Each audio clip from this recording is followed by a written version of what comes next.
I could talk about how much I love these guys all day. Got my first mess. Now these guys absolutely love crevices.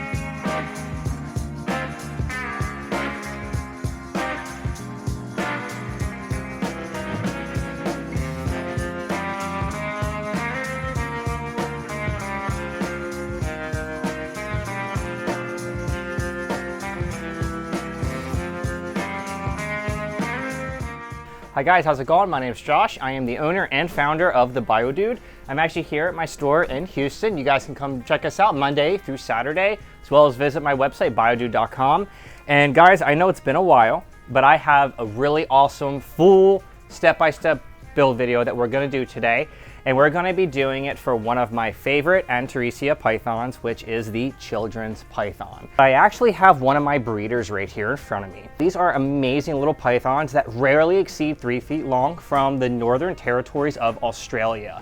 Now, it is a very unique region of Australia because you can have monsoon type of forests, you can have scrubland, you can have very rocky terrain. These guys are so small, they're really good for kids, and they're quite forgiving of beginner mistakes when it comes to temperature fluctuations and humidity fluctuations. We have had excellent success keeping them, breeding them, and just overall enjoying them as a species.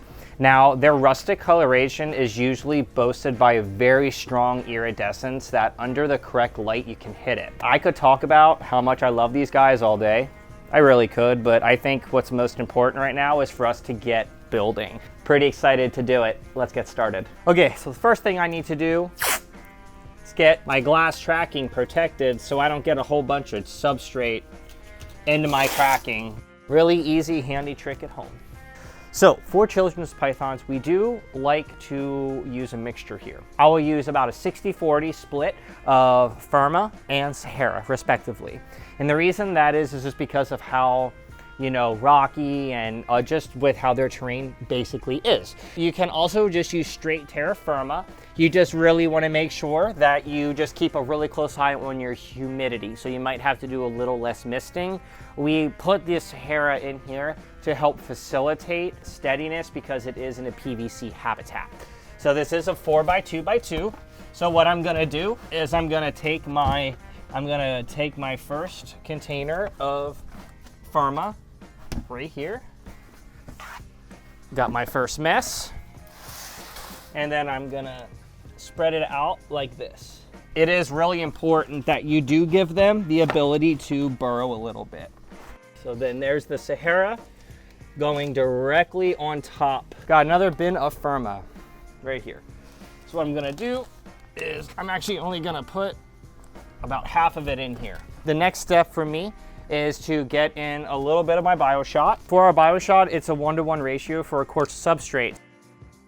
So it is really important that when you are building your habitat, that you do mix in a really fair amount of biodegradables. The BioShot, it'll cling to particles like this and kind of help create a microbial hotspot, which is also really beneficial for your substrate. So what we're mixing in, it was our sugarcane bagasse. This is straight from the sugarcane plant. And let me tell you, your isopods go absolutely crazy for this stuff. And then we also have our banana leaves.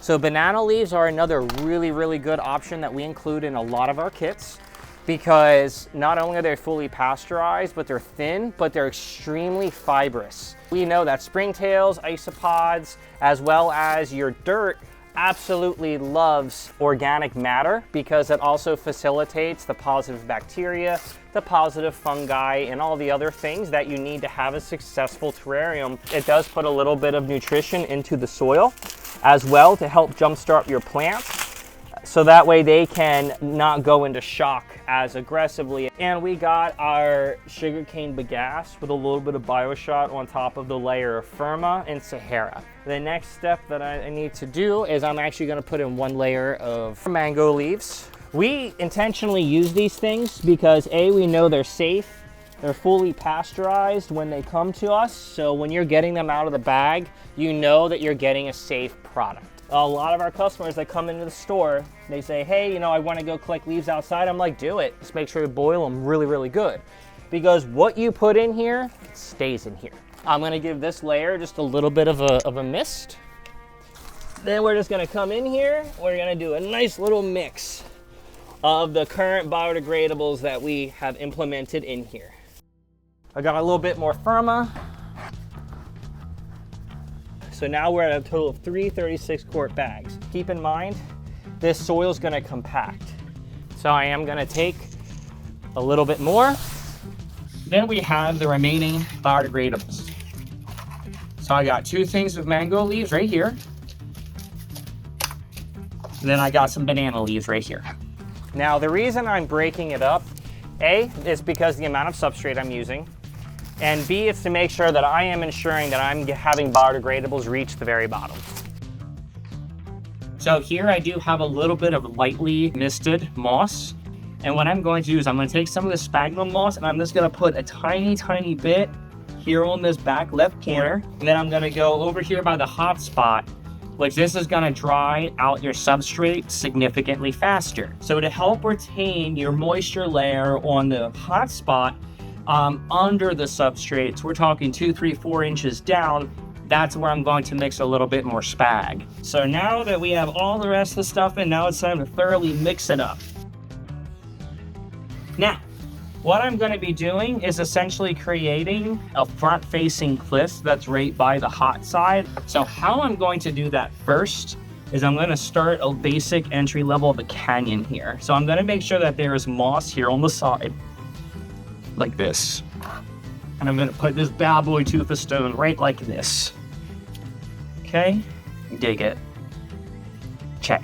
And then I'm going to make sure the substrate goes all the way to the back, nice and even, but then leaving what would appear to be like a cliff face. And then what I got is this really beautiful Dragonstone right here. Then I'm going to start filling in the back here so it's nice and even. So we have this nice little den here.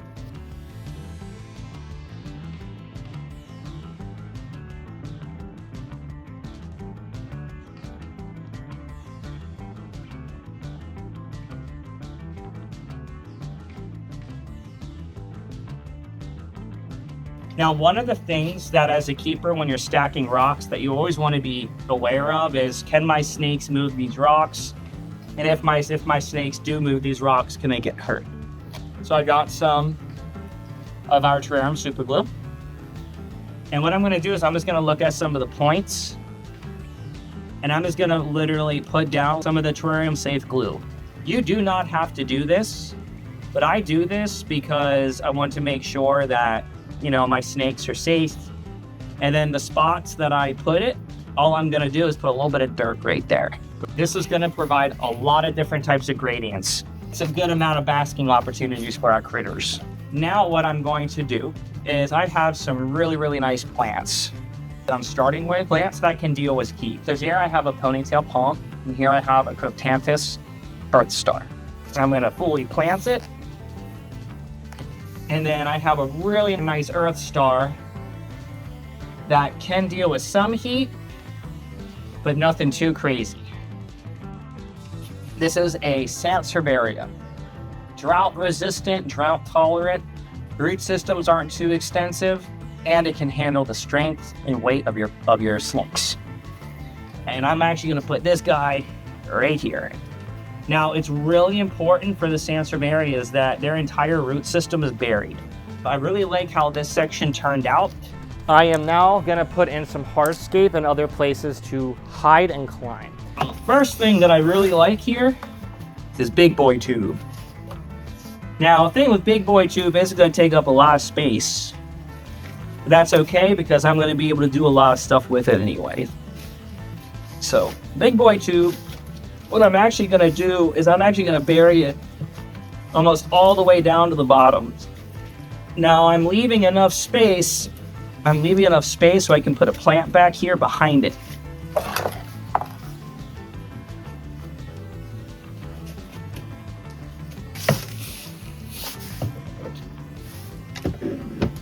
Okay.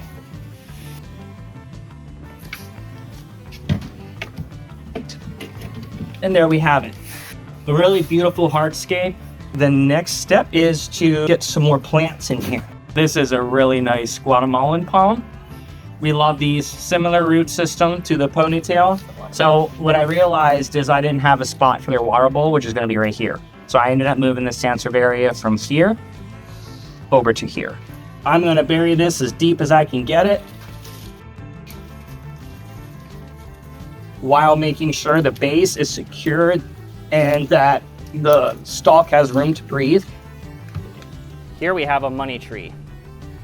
Now, money trees you find typically in the rainforest, but these also do pretty well when given enough moisture with some dry out periods.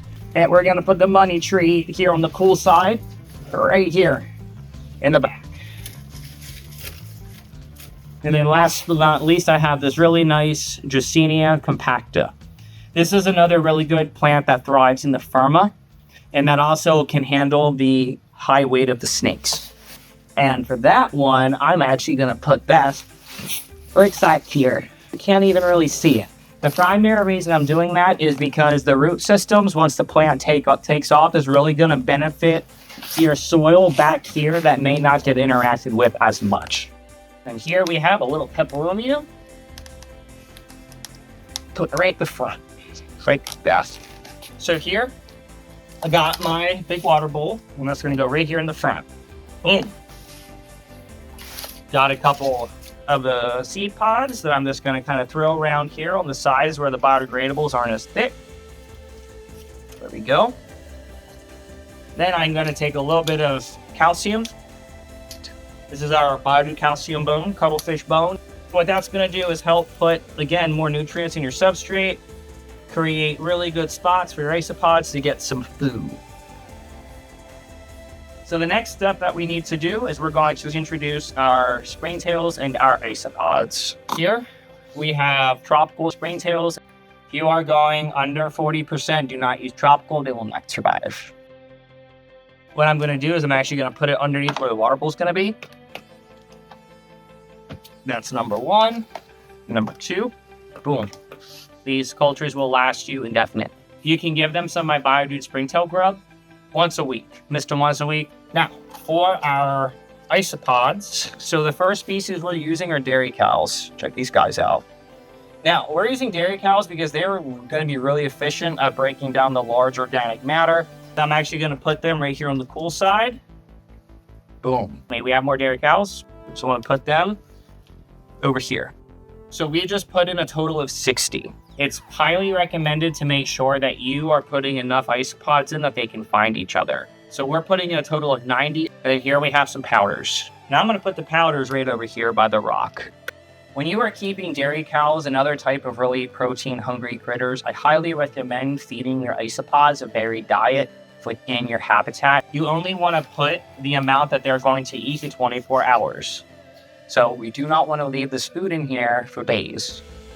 This is like a product that I just kind of put out to test my point of sale, and it's been going really well. So we will have it online, like in better packaging soon. The biggest thing with the peas is you got to crush it up first. So the last thing that I'm going to do with this habitat is I'm going to give it a really, really heavy mist, and then we're going to let it cycle for a little bit. Let's talk about the lighting. These guys are considered crepuscular. So when it comes to that, they like a really shallow Ferguson zone. A Shade Dweller Max is a really, really good option. We are using a 6% UVB bulb. We are putting that 6% UVB bulb mounted inside the cage's habitat, inside my solar lamp fixture. It's mounted on the inside, and then we take the daisy chain and connect the plug to the LED light. And the LED light is the spectrum needed to successfully grow all of your plants, your mosses, and literally anything and everything in your habitat. These can be linked together so they're under one plug, so it's really easy to connect them to a timer. We recommend 12 hours during the day when the heat, UVB, and plant light is on, and then all of them should be turning off or dimmed slowly and then turned off to bring on nighttime. And then when it comes to heating, we use our BioDude solar ceramic heat bracket. So this is just a fixture that you screw up like this to the top of the habitat. You screw in your light bulb. Also can plug it into a thermostat. And we always make sure that the heat bulb is covered with a cage. If you are keeping any reptile in a PVC habitat, Do not just have the bulb out and exposed. When it comes to PVC habitats, we all know that PVC is extremely efficient at maintaining heat, maintaining humidity, and limiting airflow. So sometimes with PVC habitats, you have to be able to make it function a little bit better when it comes to those things. Installing a computer fan on the side, or making sure that, you know, your 50-watt bulb isn't cooking the tank like a 75-watt bulb would. So it's really important, especially if you're just getting into the hobby, to use a thermostat. Children's like a hot spot of between 90 and 100 degrees. We keep ours here at 95. Your cool side needs to be at 70 degrees. And then you can use a bulb such as a halogen right here. We recommend halogens because it is the complete IR package, meaning infrared. When you look at like normal flood bulbs, or when you are looking at ceramic heat emitters, they only create an IRC, okay? IRC is the least efficient way when it comes to the wavelength of the heat that permeates into their musculoskeletal system. And then to top it off, if you want some extra sense of security, we do have a thermometer, hygrometer with a movable probe.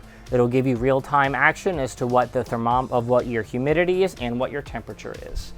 We're going to be maintaining this habitat with a 12-hour on, 12-hour off. And in a couple days, after we can thoroughly see the isopods eating the crunchies, we can see dispersal of springtails underneath the water dish. And most importantly, our substrate needs to essentially settle, meaning it's not going to be as high as it was upon introduction. Number two, you're going to notice, you know, your different humidity gradients. So one of the things that I'm going to be looking at primarily is the substrate dry on the top and moist in the middle and bottom layers. You can do that with the simple thumb trick like this, and then pull your thumb out. So you can see like here, it's wet here on the top, but dry going up to my finger.